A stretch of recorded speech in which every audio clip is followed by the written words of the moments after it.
thing, first thing, number one thing Rahu does is it tells you you are not good enough. You are such a bloody loser. You are a loser.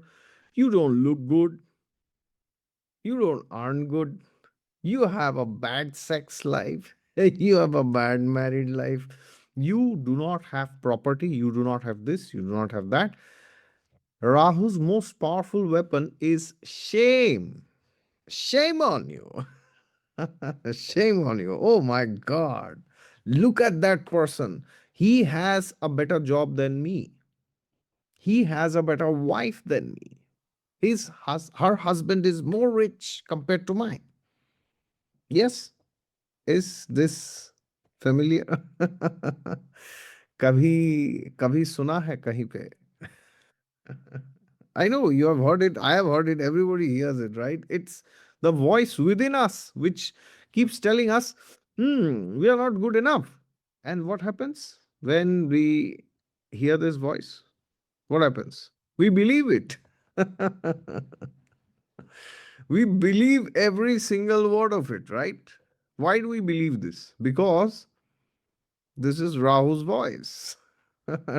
See, Rahu can only act if you feel bad about yourself.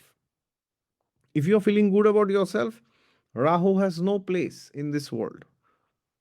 Rahu has no place in this material world to convince you about anything if you feel happy. So, Rahu's job is to perpetually make you unhappy in life. How to do it? It's a very intense thing to do to convince somebody that they are not good enough. How Rahu does it? Well, he uses comparison. Compare, criticize, critique. Okay, so what happens? When you compare,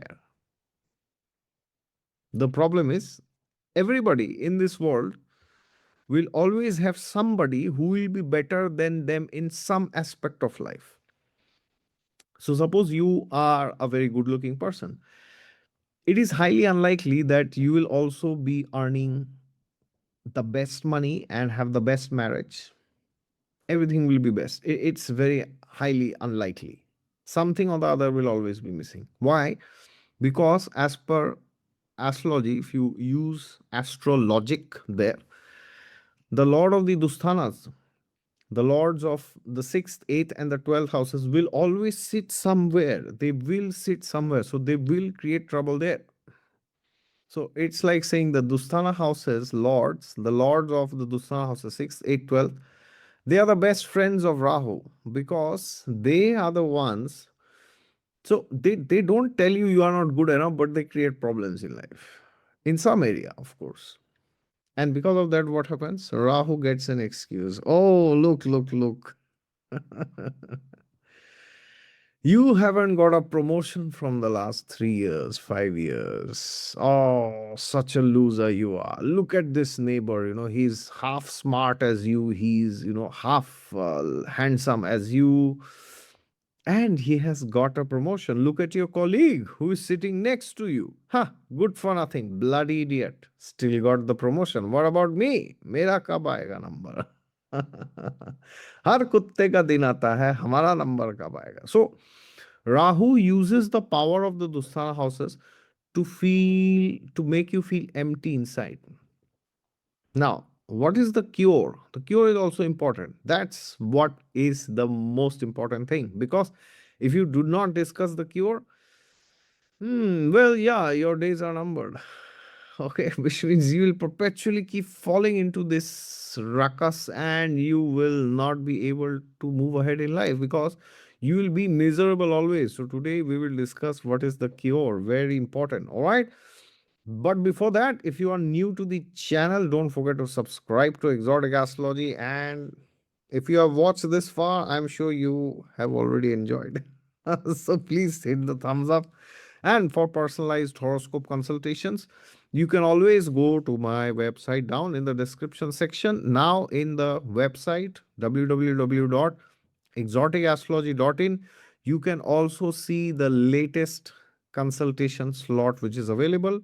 So if you go there, you will see the next slot that is available is for 23rd of July this year, around after 66 days. So every moment the timer will refresh and you will see when you can book a consultation at the earliest. All right. God is there with you all the time. Just look to him and you will find him. And we must find God today because we are discussing Rahu, right? So Rahu is not just demoniac. I mean, he's not just a demon, he's also demoniac, which means a demon perpetually believes he's not good enough. He or she, right? We have many examples. He demons, Ravan, Hiranyakashyap, Hiranyaksh, Kumkaran, Kans, and we have she demons also. We have Putana. Then we have the famous Surpanakha Devi.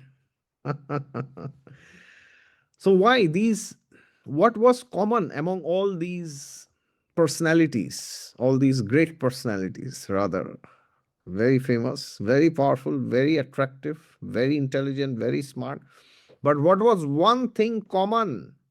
They were miserable inside. Why they were miserable?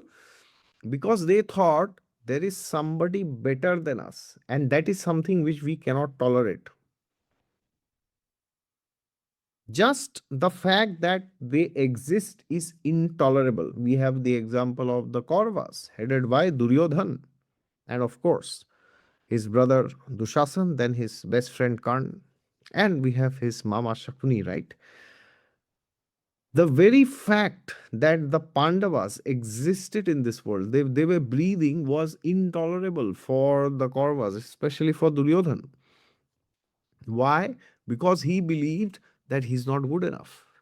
So if you want to get out of Rahu's manipulation, you have to stop believing this idea. Now, this is so bizarre. This is so bizarre because you are thinking that this person is better than me in some aspect. But that person is thinking you are better than him in some other aspect. And both are being envious of each other. It's like, oh my God, it's like both are destroying each other. They are destroying themselves first, and by that they are destroying each other also. Why? Because they inherently Rahu, if Rahu is to be discussed, you always have to understand a happy person will never be trapped by Rahu. So what is the cure? The cure, is it to just be happy? No. The cure is to seek higher happiness. Now, what is higher happiness? Sri Krishna says in the Gita, Param Drishtva Nivartate. Param Drishtva means higher taste. When you have higher taste, what happens? You kind of start losing interest in lower taste. What is higher taste? What is lower taste? Lower taste means material pleasure, headed by, of course, prime material pleasure is sex life. There's nothing beyond sex life. I mean, it's the topmost pleasure. Every activity somehow or the other leads to sex life, somehow or the other, or it is directly or indirectly in importance because of sex life. Yeah, directly or indirectly. Yeah, sex life. That is like number one. Okay. Number two, of course, apart from that, there is all this, name, fame, power, position, authority. There's money, there are other luxuries. But number one is sex life. So how to cross this demoniac propensity that we have within? Not just sex desire, any sinful material desire. Not just material desire. For example, a man feels that he needs a woman. So, okay, fine. You are allowed to get married. It is sanctioned by the scriptures. One man gets married to one lady. That's it. Husband, wife. That's it. Nothing else. No more. That's it. End. That is permitted. That's Venus. And then you have children. That's Jupiter. Fine. No problem with it. But the man says, no, no, I want more than one. Every night I want a new lady. So that is Rahu. That is something which you are not supposed to desire. That's Rahu. So then what do you do? Do you go and indulge with many ladies? Or if you're a lady, do you go and indulge with multiple men? No. It simply means once you are within the boundary of marriage, you stop. But somebody may say, "Oh, yeah, no, it's easy to say, but what if I can't stop, right? Oh, sorry, I have weakness." Or sometimes people say, "I have trauma from the past, I can't stop. Kya kare? What to do?" Well, you have to do spiritual practices. What kind of spiritual practices? The first spiritual practice that you should do is you should associate with saintly people. Saintly people means those who are themselves elevated, or at least way more elevated than ourselves. Because by their association, we will gradually transform. And what happens is, when we transform, we automatically develop higher taste in doing spiritual practices, because of which these material elements don't matter much. They will matter, of course, till the time you are in the material world, but they will not matter to such an extent that you feel low about yourself always. It will never happen like that. Otherwise, you will start perpetually getting into depression. Because, see, I know people, I'm consulting people from so many years. I always see charts. And do you know what I see in the charts? I don't see problems. I don't see good things. The only thing that is constant in every horoscope, you know what that is deficiency in some area of life. that's that's the only constant.